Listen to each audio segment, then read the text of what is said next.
Hi, so today we're going to be looking at the Eventide Split EQ. So this is an innovative, and I think for me it's going to be an extremely useful tool. It's an EQ and it's a transient designer that does a range of different things that nothing else does the same way, and it has a fantastic algorithm at the heart of it, which to my ears it's my favorite transient designer in terms of how it splits the transient from the sustained part of the signal. I really love the way it does that. Very transparent and natural sounding, coming from their previous Scion plugin, which I've used since it first came out, and I just love the algorithm they have, and that's what this runs on. This is really one of those tools that is pointing us towards the future of mixing and allowing us to control and manipulate things in a way that's just not possible to do with analog gear, and is really, really useful for getting just better sound mixes and controlling things in both strong and subtle ways. So we're going to have a look at this. It's an EQ and a transient designer in one, and a stereo widener. So it's a great tool, and I hope you're going to find it useful having a look at it and listen to it. Before we get started, if you can subscribe, like the video and ring the bell, that's really helpful and really appreciated. And so let's have a look. Okay, so here we are with the Split EQ. I'm going to go through the parameters briefly here. There's going to be other videos out there doing that, but I'm just going to briefly go through them. You've got a traditional EQ here. If you move the gray part up and down, that gives you a traditional EQ. And you've got shelving EQs. You can choose what type of EQ you want and so forth here. But what's different about this EQ is you've got the green and the blue. And what the green does is it brings up the EQ just of the transients. And what the blue does is it brings up or down, same with the transient, just the tonal part. So it splits the sound into the tonal part and the transient part of the signal. Now, Eventide have a Scion EQ, Scion plugin, which does this, which I've been using since it came out, and it's really great. I use it really just for controlling the attack of things. It works in a way that no other transient designer I've got, and I've got quite a few, none of the other work in the same way, and allows a degree of control that I found really useful. So I end up using it a lot. And this has the same sound to it, and that's partly what I like about the Scion. It's got a particular sound to it. It's very smooth. And I've got some other transient designers that allow you to work with transients in specific EQ ranges, and I've used them, but I've not found any that to my ears work as well as this and sound as transparent, as smooth as this. With this one, like the Scion, you're not hearing like anything artificial about it. You're not hearing, it sounds really smooth and really transparent. So that's what I really like about it, but it also has some great features. In the sense that you can separately control the transient and tonal part of the frequency spectrum. These are completely movable, so you could do any combination. And you can control it down here as well. You can turn them off and on and all of that. I'm not going to go through everything in exhaustive detail, but just that you can also, by clicking here, you can control the pan of any of these EQ areas without having to boost or cut them. You can change the pan, you can move the panning left or right, you can make the panning go wider or narrower. There's a lot of control here, which again, I've not seen in any one plugin all in one package like this. There are other plugins that can do that, but not with all of this control at the same time. Furthermore, like the Scion, it gives you control over the separation between the transient and tonal material. So you can make it larger or smaller a chunk that it considers to be the transient. So you can hone in on just really small bit of the transient, or make it see the transient as a bigger chunk. and the decay of how it moves from transient to tonal, and the smoothness of that decay, it's all controllable here and really amazing. And that goes far beyond any other transient designer that I've seen, especially in combination of being able to do it per frequency and controlling the Q and everything else. So just going to go through now some examples of what this can do. They're a little bit more subtle when you hear on a single instrument in some ways, but really useful, as hopefully you're going to hear. When you do it on an entire mix, it's really, you realize that there's nothing else you can get close to this. So we'll start with kick drum, and I'm going to compare it to a clean EQ using the Pro Q3 here, which I've set up to exactly the same EQ settings, same Q, same boost, same everything. So it should be a pretty good like for like comparison, because again, this is a clean EQ, but it's just doing something more than just EQing. So I'm going to start by bringing in this one, and I play the kick drum without anything and then explain what I did. I gave it some more, I brought up the transient quite a bit here. So the EQ on just the transient part of the kick has been brought up to give it more thump and more weight. I pulled down just the tonal part here to pull out a little bit of the muddiness. And then I boosted here where the click is of the kick, but just on the transient again. So have a listen to that before and after, so start without it in.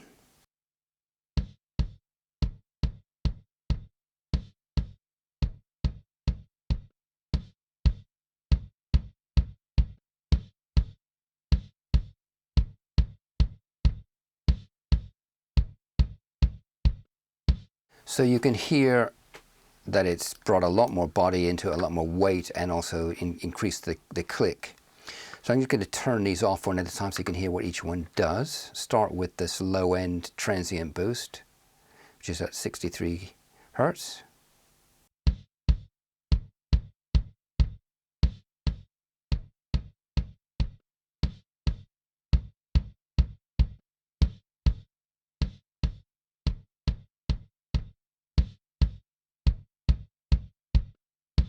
So hopefully you can hear that it's not just EQing that, but it's adding impact to the low end. Now I'm not going to bother with this one because it's pretty straightforward, but I'm going to do the same with the, in other words, what I mean by that is cutting with the traditional EQ in this area, I think would achieve pretty much the same thing. So I'm just going to go for this one here, which is the click, and bring that one in and out so you can hear that. You can see the numbering here, 4 means it's this one here. Now I actually, my one criticism of this interface is that it's too subtle what this refers to. You've got the number here and you've got the number there, and it slightly lightens the background here, but I would like to see it like light up, really light up, so I can instantly see if I want to adjust it via the numbers. I mean, it does light up here, but I just think it would make it quicker for me and easier for me to see, oh, I'm going to this one. If I'm over here, that I'm going to, because in the heat of the moment, you might end up moving this around, and this one might actually be over here somewhere. And it's like, how do I find where I got to look for the number? And oh, it's slightly lighter, bit of a pain to do that. And they could fix that simply just by making this go brighter when you mouse over. But it's a very minor niggle. It's generally speaking really well designed. So this is 4, which means you can see what I've done here. It's 2.8K and it's boosted by 3 dB, but it's just the transient. So I'm going to bring this in and out, clicking here to bypass.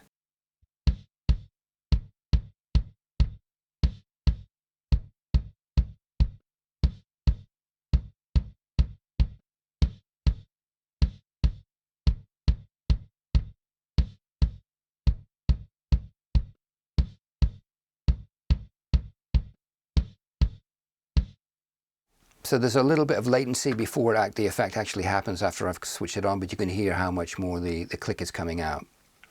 So now let's jump over to this Pro EQ, and I'm going to compare. So I'm going to start, actually I'll start with this one in, and then I'm going to switch over to this one so you can hear what the difference is with exactly the same boost, but just with a traditional EQ.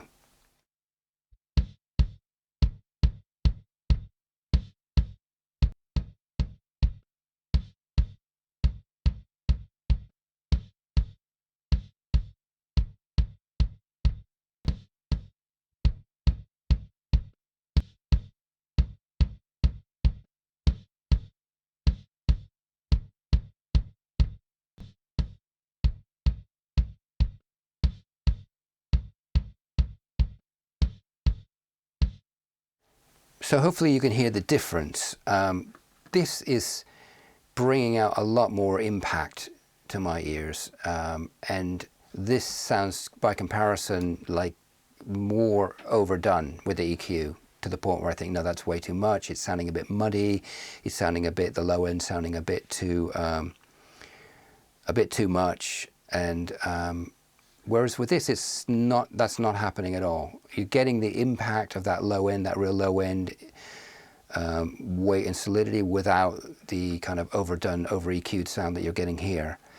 And if I brought this down, obviously it wouldn't have that, but you wouldn't get that emphasis on the low end. So it really quite a significant difference, especially added up over a whole mix, between being able to really transform the kick drum sound. If you remember the original one, I'll play it with and without so you can just hear the difference.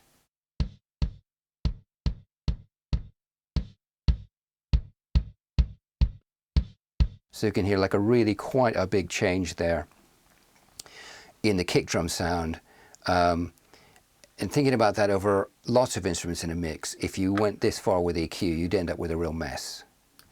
Whereas with this, you can go much further in transforming a sound without the problems that you'd incur if you did it all with a traditional EQ. So I'm finding this really quite, you know, although on one instrument the differences are very audible, but they're not like revelatory necessarily, but over a mix I think they will be. So I'm going to move over to snare now. So let's get that up here. I'm going to now solo the snare. Okay, so now you can see with the snare here, I've done quite a lot more because I felt it needed a lot. So this is to bring up some body in the sustain part. So I brought up the tonal part here. And I also brought up the tonal part of the kind of mid-range. And then I brought up the transient in the higher area here. Well, upper mids, 2.3K. And here, I was looking for some ring. I wanted a little bit of the ring of the snare that I was not hearing.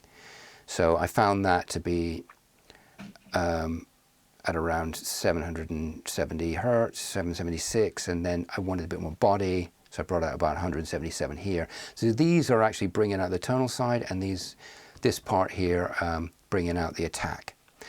And then I found that by bringing out the attack that much, I was actually getting a little bit too much of the kind of high-end fizziness of the snare, which I didn't want. So I pulled down on the tonal part, which in effect here is like the sustaining of just the high frequencies, which I didn't want. So I wanted it to be more snappy. So again, right here, looking at something that you couldn't do with traditional EQ. But anyway, we're going to have a listen to this. So I'll start with it out and then bring it in, and then I'll do the bands individually.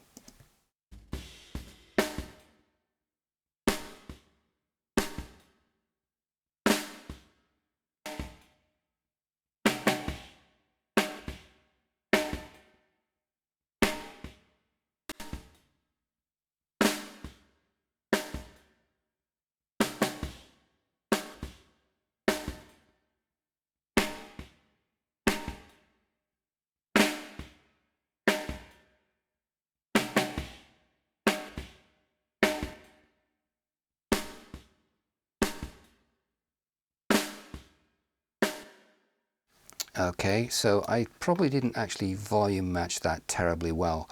Apologies for that. But hopefully you can hear that there's not a lot of tone in that snare, but what was there, I managed to bring out a little bit here and a bit more body, a bit more top. So I'm going to bring these in and out one at a time now so you can just hear what they do, starting with the low end.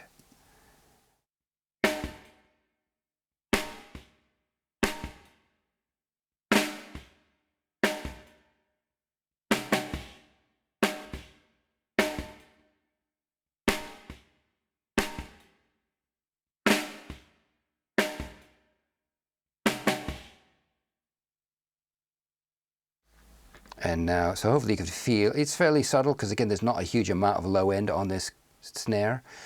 And the kick drums being a bit affected, which probably needs a bit more gating, possibly, maybe not. And then here, I'm now going to see if I can pull out a bit of tone here, ring from the snare, which I think for this snare could benefit from. So I'm going to bring this in and out, start with it out.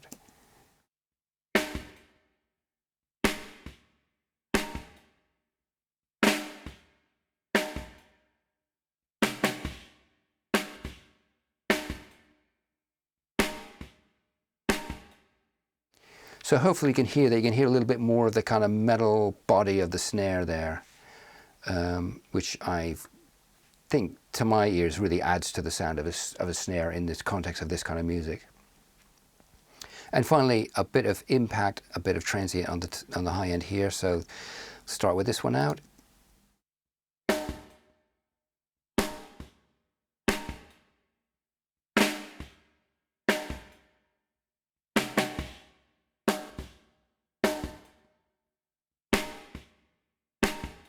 So that's pretty easy to hear. But let me now bring out this one here, which is just used to cut away a little bit of the high end that I was getting a bit too much from here. So let's bring this out. This is cutting the sustain down. And let's just listen to that without. To start with, and then I'll bring it in.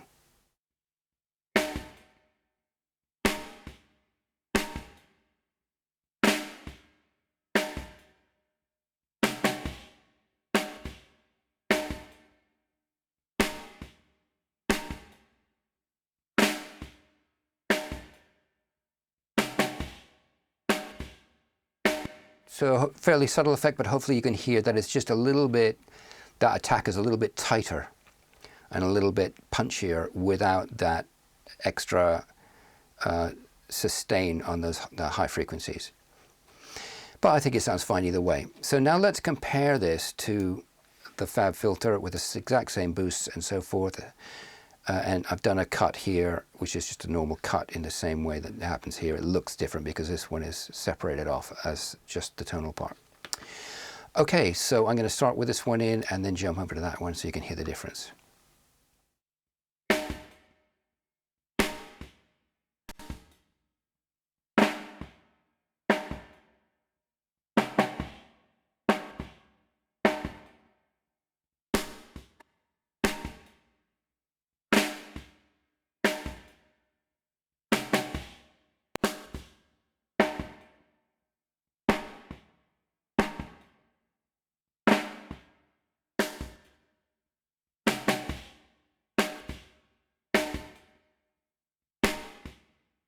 So that's much more of a night and day difference than we had with the kick to my ears. It sounds significantly tighter and more punchy here. And here it's sounding, as you'd expect with this much boost of all these frequencies, kind of a bit muddy and a bit of, not in a sense, it's just a bit louder in this whole frequency area, as well as some, some particular boosts here, but not very effective EQing. And here, transforming into a really like tight, punchy, snappy snare. So pretty significant. So let's have a look at overheads. I'm going to do this in context of the whole drum kit, and again I'm going to bring in the Pro Q3 as a comparison. So what I've done here is, this is number 6, and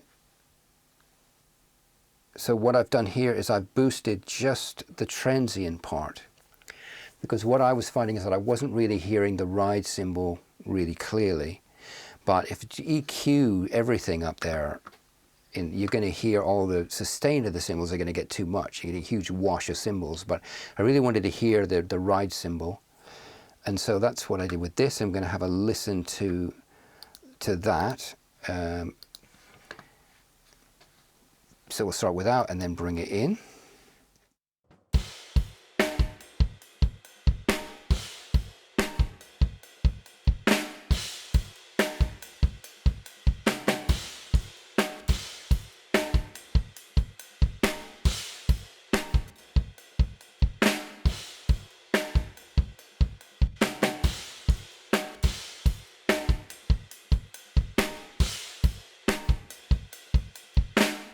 So you can hear the attack of the stick hitting the cymbal much more clearly.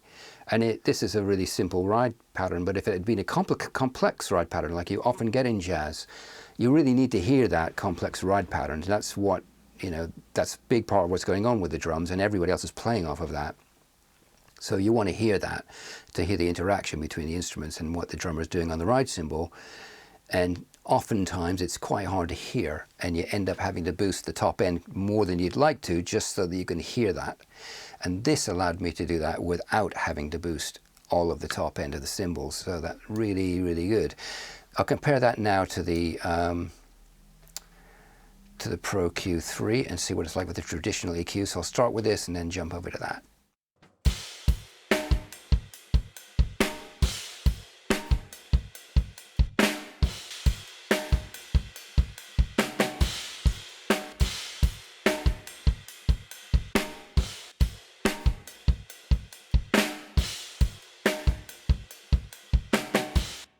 So again, it's like night and day. This one you can really hear the contact of the stick really, really clearly. And here, all you hear is a load of cymbal wash, and you don't hear that any louder, the hit of the stick really any louder in context of the rest of the sound of the cymbal. So yeah, just doesn't achieve what you need. So yeah, really, really shines here. So let's just as an experiment see what happens if I boost the tonal part. Or not boost the tonal part, but take the tonal part and mess about with it. So I'm going to take number 6 here and move over to the panning part and see what happens if I widen the panning.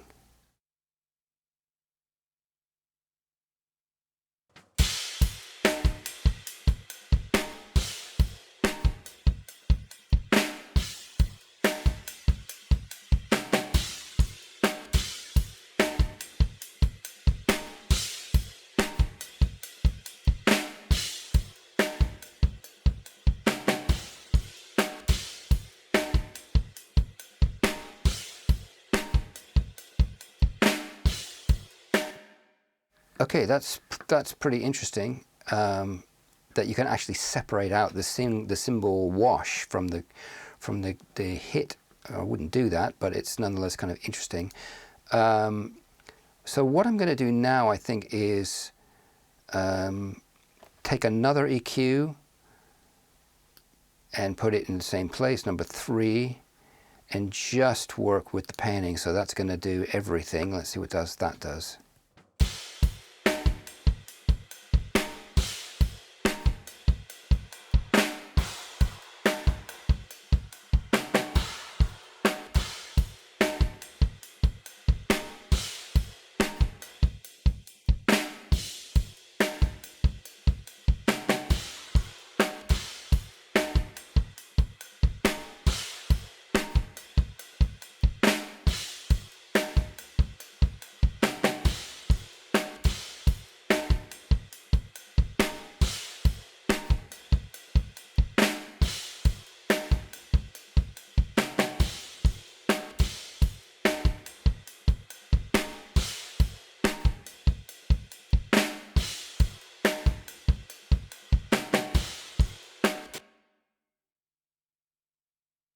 So now let's move on to bass, and because I wanted to really transform the sound of the bass in a way that really see how far I could bring it to something different.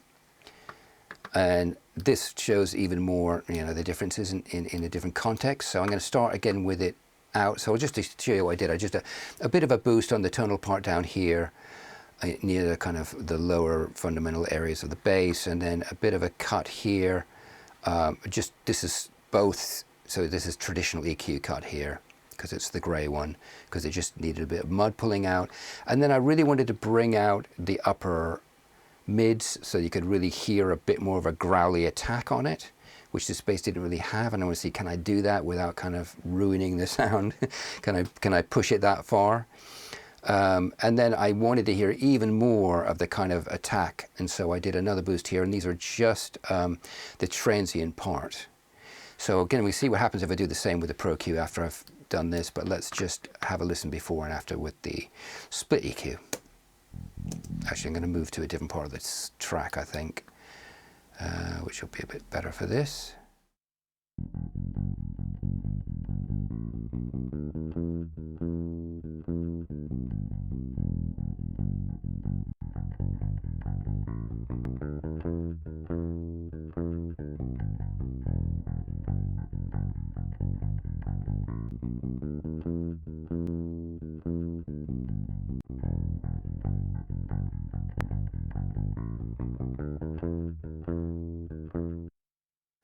So you can hear a real transformation there of the sound. It sounds like a different bass. Sorry if there was any clicks there in the audio. It's just because I'm videoing at the same time. So yeah, transforms it in a way, to me, just a completely different sounding bass. I think, if I remember correctly, that this was an old Fender Precision, possibly, and it sounds like a much more kind of sort of modern bass to me, like I don't know what, I'm not a bass player, but like something that's got a much more kind of top end, and you can hear the metallic sound of the strings more, like expect to hear more of a kind of modern bass, or an older bass maybe with modern pickups. I don't know. I'm not an expert on the specifics of different bass guitars, but really transforms it to my ears into sound. It's like, this sounds like a different bass, but sounds pretty natural. Doesn't sound like it'd be massively EQ'd. So let's now move over to the Pro EQ and compare it with traditional EQ and see what we get. So I start with this one and then jump over to that one.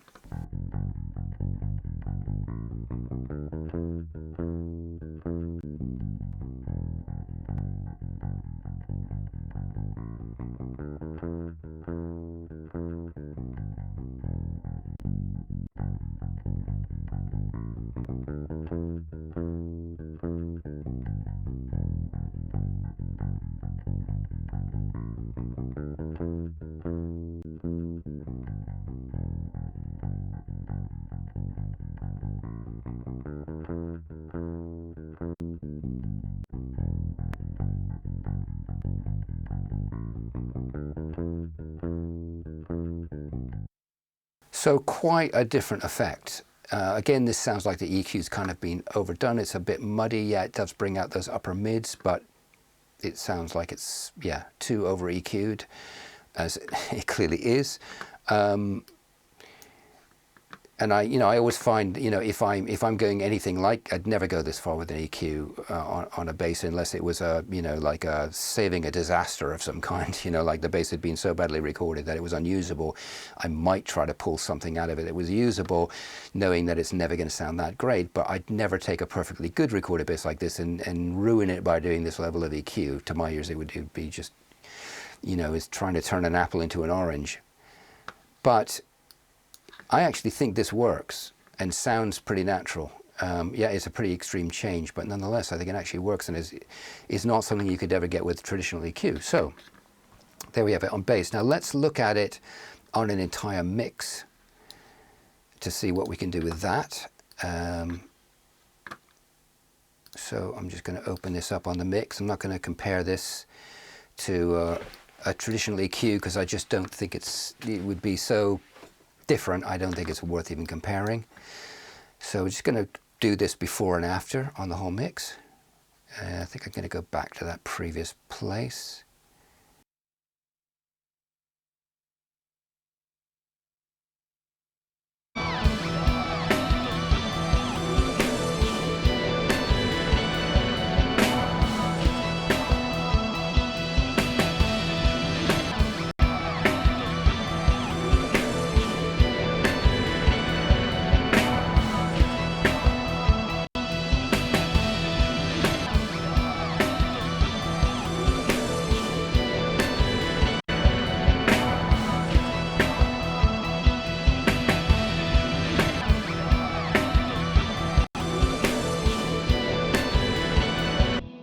So hopefully you can hear that that's like pretty profound difference. It's really pulled out the punch of the kick drum because I'm bringing up the transient here, and the snare, the snap of the snare has come out very strongly without really affecting any of the rest of the music, because it's just the transient that it's bringing up, and it sounds like quite natural, like I haven't done anything to it. So that's pretty spectacular to my ears. You did this with a normal EQ and you know it would ruin the mix, bringing it up that much, because this would bring up the bass and the low end of everything. You'd get a lot of mud happening, and here you'd get all that background soundscape there would all get brought up in that frequency range, and it would completely just forget it. You'd ruin the mix. So really quite revolutionary thing here to my ears of what this is capable of. I hope this was useful, and if it was, please do like the video and subscribe and ring the bell, and that's all very helpful for me, and hope to see you next time.